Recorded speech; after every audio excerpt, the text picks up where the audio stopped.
Welcome to ZKast, everyone. I'm ZKast from ZK Research, and I'm here in Atlanta at the MLB All-Star Week. I'm here, of course, it's All-Star Week with baseball, so I'm here with David Luke from NASCAR. Yeah, of course, it makes sense. Yeah, that makes sense. We actually just wrapped up an event here, talking about fan experience, customer experience for all the network, and I want to pick your brains on some of the stuff we went through in our panel. And so before we get into that though, just a quick intro on yourself and what you do for NASCAR. Yep, David Luke, I'm Managing Director of Event Technology at NASCAR. Been with the company for 25 years, so I've certainly seen a lot of growth in technology to where we're at today. So we have event teams that support the events and all the technology that it takes to run a NASCAR race. So 25 years.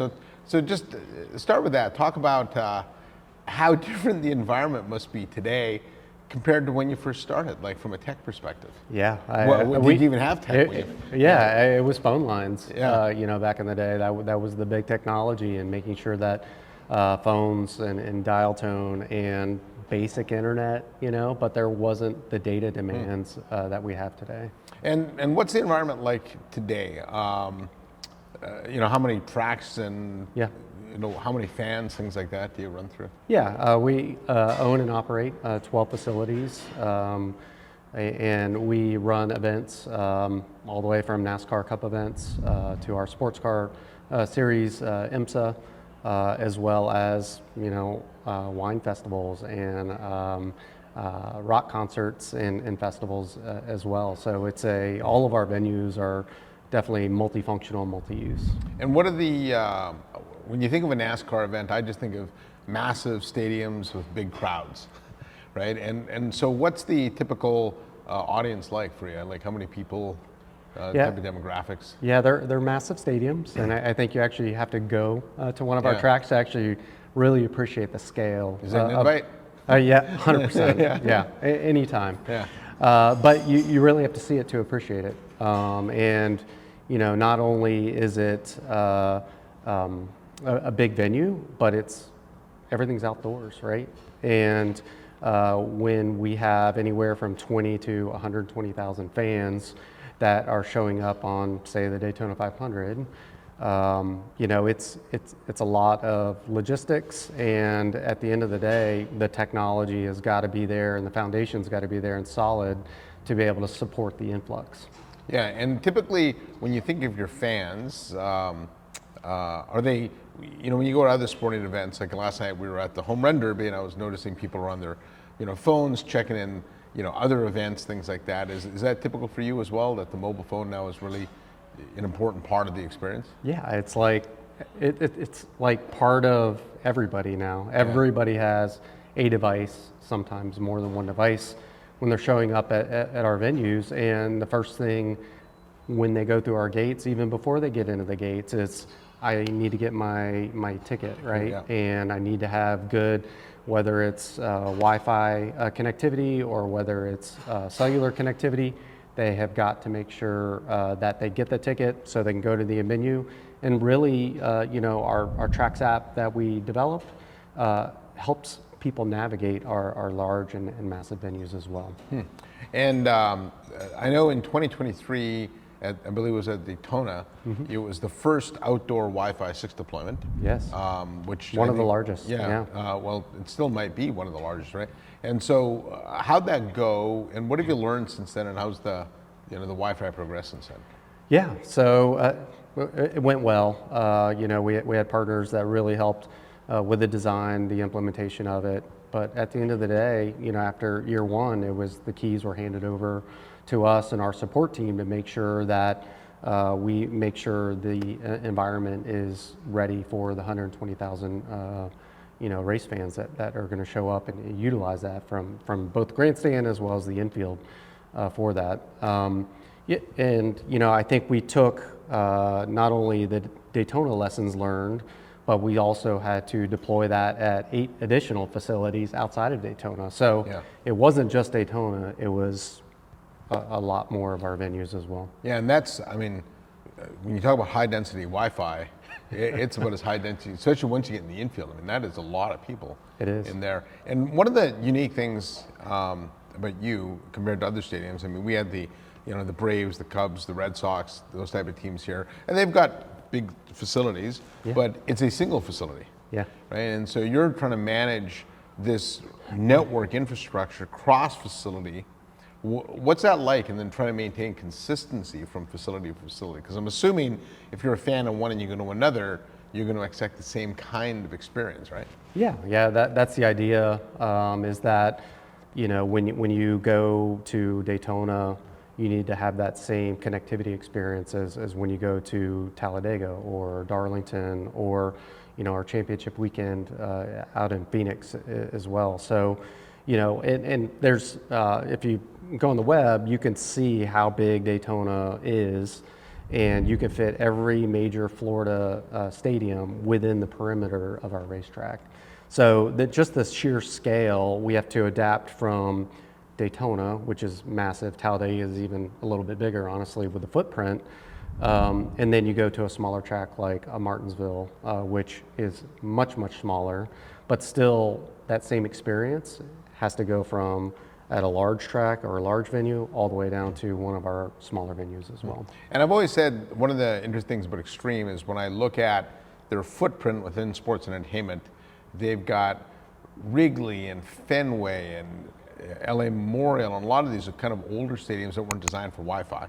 Right. And so they do, nobody's thinking about Wi-Fi when Fenway Park was built, right? So but they do complicate it very well. And so what's the experience in working with them been like? Fantastic. I think even the design, to your point, some of our venues are 60, 70 plus years old as well. No one was thinking wireless back then. Yes, we have that, not even like conduit to get wires from point A to point B. So, we had to adapt our implementation based, venue by venue. And some of our venues and our grandstands were built over 3 different decades, right? So I think the customization of the implementation was critical to be able to say, okay, we're in Martinsville. All right, we need to do a slightly different design, but at the end of the day, the core architecture had to remain the same. It's just how you distribute the network, depending on the venue. Yeah, and if you look ahead, right, there's a lot of interesting technology coming, AI being one of them, but we've also got mixed mode reality, things like that. What are some of the things you're thinking about from a fan perspective? How are you going to integrate tech into the fan experience? Yeah, how do you do it where you understand the 360-degree view of the fan to, at the end of the day, help them to have a really enjoyable experience? Because, when you look at under the hood, all the technology should be transparent to the end user, and it should, or end user, our customers, our fans, and they should just be able to, at the end of the day, enjoy the event, because that's what they're there for. They bought a ticket to watch their driver finish the race first. And we want to make sure that throughout their journey from parking all the way through the gates into watching the race, and even when they leave, that they have a good experience. And a lot of them are so reliant on how to navigate our stadiums, but at the end of the day, how is their driver positioning, during the race? Yeah, and is there, I'm curious as to how you're thinking about even using AI to enhance that experience. Are there things you're thinking about from a data perspective, or maybe a way to interact with your content a little bit better? Yeah, I think, with a historical database of 70 years of racing, we have a lot of statistics, right? Yeah. And taking... And a lot of video as well. A lot of video, a lot of digital assets, that we could use.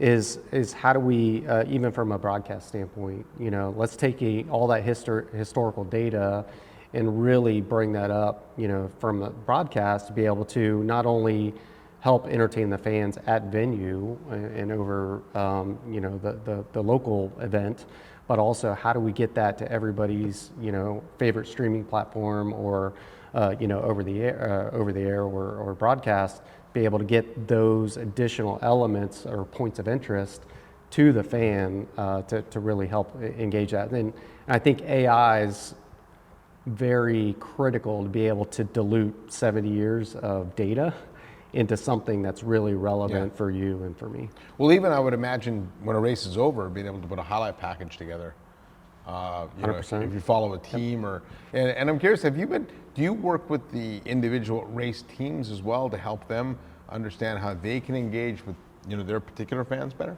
That's really on them. We don't really get involved as a NASCAR sanctioning body to really influence them. Now, like the data that we get off the cars and things like that, that is all within our team, and we share that data with them to be able to utilize to help them in their racing. Yeah, so all sports have become very data intensive.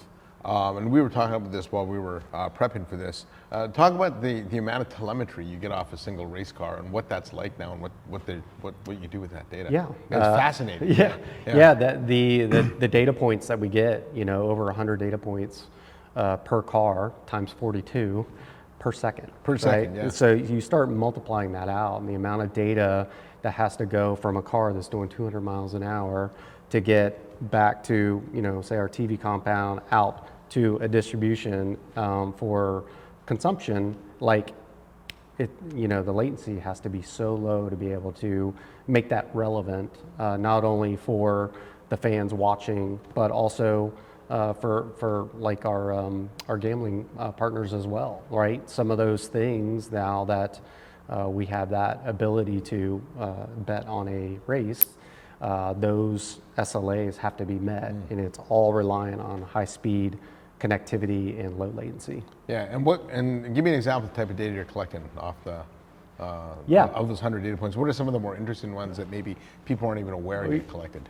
Yeah, I mean, those things are going to be your throttle, your brake, what gear are you in, even the cameras, right? Those are going off there. So the in-car cameras that you have are also being transmitted over that. Yeah, that's fascinating what you do. Yeah, and just last question, as far as, again, back to the relationship with Extreme, what's next on the roadmap for you guys, you think? You're looking at other wireless standards? I mean, we have the Wi-Fi 6, right? Wi-Fi 7's on the horizon. We did our first deployment of full Bowl Wi-Fi back in 2022. So it's, 2027, we need to start looking at a refresh. So what is that next generation of wireless as a fan amenity? Some of the things that are coming out with Extreme with their one platform, I think is very intriguing to us. Fabric, right? That's another one that is like very interesting because right now it's a very, it's not a silo, but we're managing it, but it's a venue by venue. But how do we make that fabric as a campus? Because Daytona is more than just that. There's other offices and surrounding buildings. So I think that's very interesting to us as that comes to fruition over the next 18 months. Yeah, it's just the type of work you do and the environment you have is fascinating because it's like all stadiums are difficult, but then to be able to manage that across stadium, the diversity of fans, the number of race teams, the unpredictability of the event. I mean, it's an incredibly complex environment with a lot of variables. So, I don't envy you in that regard. Yeah, no, I always say like when you're in the weeds, it can be overwhelming. But I always try to take a moment right before Daytona 500 as the green flag is about to wave, and I just sit there and pause for a minute and just look around, just like this is amazing, very exciting. Yeah. All right. Well, we got the game tonight. Yes. You excited about it? Yes. Yeah. Go National League. Yeah. That's right. You only cheer for AL or NL. So, I have a place in Boston, so I'll cheer AL. So. All right. So I guess we'll see who wins after that. So, yes. Anything else you want to add? No, all good. I appreciate the time and letting us let me share my story. Yeah, I appreciate your time, and like I said, it's I think we all go to stadiums. We're all familiar with some of the tech involved, but the fact that yours is so complicated, I think is just a feather in the cap of the type of work you do. So congratulations on that. All right, thank you. Yeah. So on behalf of David Luke from NASCAR, I'm ZKast from ZK Research, and thanks for watching. Give us a like and hit that subscribe button. I'll see you next time on my next episode of ZKast. Thanks, David.